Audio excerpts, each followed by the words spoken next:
اعوذ باللہ من الشیطان الرجیم بسم اللہ الرحمن الرحیم الحمد للہ الاول بلا اول کان قبلہ والآخر بلا آخر یکون بعدہ الذي قصرت عن رؤيته ابصار الناظرين وعجزت عن نعته اوهام الواصفين ثم الصلاة والسلام على اشرف الانبیاء والمرسلین وخاتم النبیین سیدنا ونبینا مولانا بالقاسم محمد اللہم صلی علی محمد وآل محمد وعلى آلہ الطیبین الطاہرین المعصومین واللعنۃ الدائمۃ علی اعدائہم اجمعین اما بعد وقد قال اللہ سبحانہ وتعالی فی کتابہ المجید بسم اللہ الرحمن الرحیم قل هو اللہ احد اللہ الصمد لم یلد ولم یولد ولم یکن له کفوا احد صدق اللہ العلی العظیم۔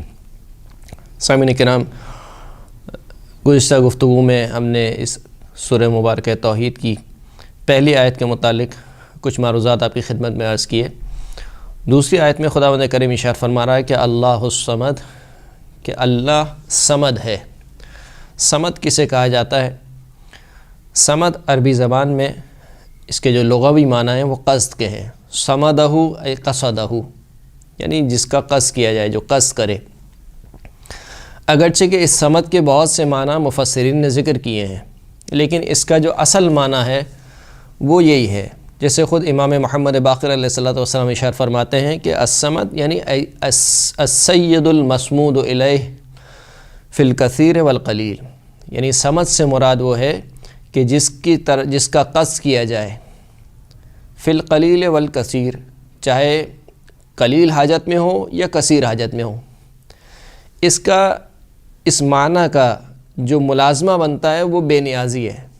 جیسے کہ ہم دیکھتے ہیں کہ اس سورہ کا جو ترجمہ کیا جاتا ہے اس میں ترجمے میں یہ لکھا جاتا ہے کہ اے حبیب آپ کہہ دیجئے کہ اللہ ایک ہے اور وہ اللہ بے نیاز ہے۔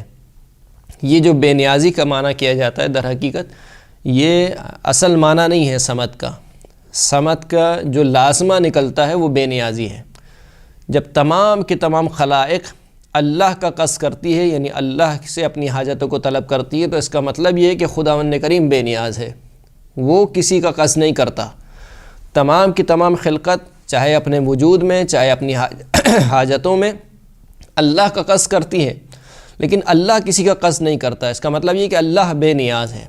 ایک اور معنی بھی روایت میں ذکر ہوئے صمد کے، اے لا جوف لہ، صمد وہ ہستی ہے کہ جس کے اندر کوئی جوف نہ ہو۔ جوف سے مراد کیا ہے؟ یعنی نہ اس میں کوئی چیز داخل ہو سکتی ہو، نہ اس سے کوئی چیز خارج ہو سکتی ہو۔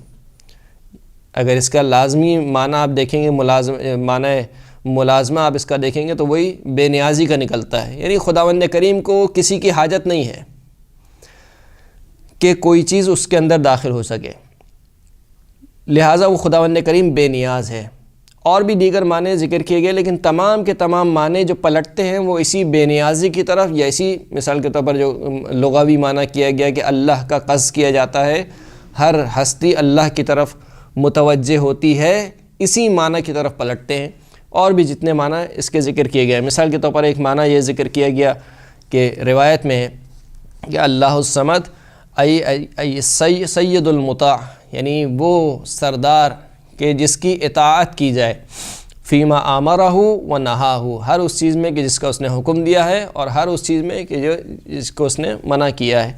تو در حقیقت یہ بھی اس کا جو لازمی معنی یہ ہے کہ اللہ کی اطاعت ہر ایک پر واجب ہے، لیکن اللہ کسی کا مطیع نہیں ہے، یعنی اللہ ہر ایک سے بے نیاز ہے، اس کو کسی کی اطاعت کی ضرورت نہیں ہے، لیکن ہر ایک کو اللہ کی اطاعت کی ضرورت ہے۔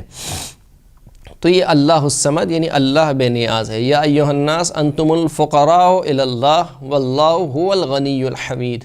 کئی آیات میں خداوند کریم نے جو اپنی صفت بیان کی ہے وہ غنا کو بیان کیا ہے، یعنی غنی ہونے کو، بے نیازی کو، کہ اے لوگو تم سب کے سب اللہ کے محتاج ہو، لیکن اللہ ہے جو بے نیاز ہے۔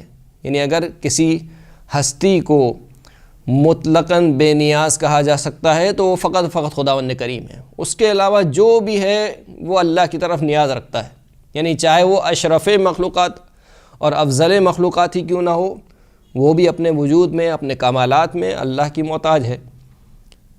محمد مصطفیٰ صلی اللہ علیہ وآلہ وسلم سے بڑھ کر کوئی ہستی اس کائنات میں اشرف اور افضل نہیں ہے، لیکن وہ ہستی بھی اپنے وجود میں، اپنے کمالات میں خداوند کریم کی محتاج ہے۔ خداوند کریم وہ ہے کہ جس نے محمد مصطفیٰ کو وجود بخشا ہے، خداوند کریم وہ ہے کہ جس نے رسول اللہ کو علم دیا ہے، خداوند کریم وہ ہے کہ جس نے رسول اللہ کو تمام انبیاء سے افضل قرار دیا ہے۔ تو یہ افضلیت، یہ فضیلت، یہ کمال، یہ علم، یہ قدرت سب کے سب اللہ کی دی ہوئی ہے۔ فقط اللہ ہے کہ جس کی قدرت کسی سے لی ہوئی نہیں ہے، جس کا علم کسی سے لیا ہوا نہیں ہے، وہ بے نیاز ہے، ہر ایک سے بے نیاز ہے۔ تو یہ ہو گیا اللہ الصمد۔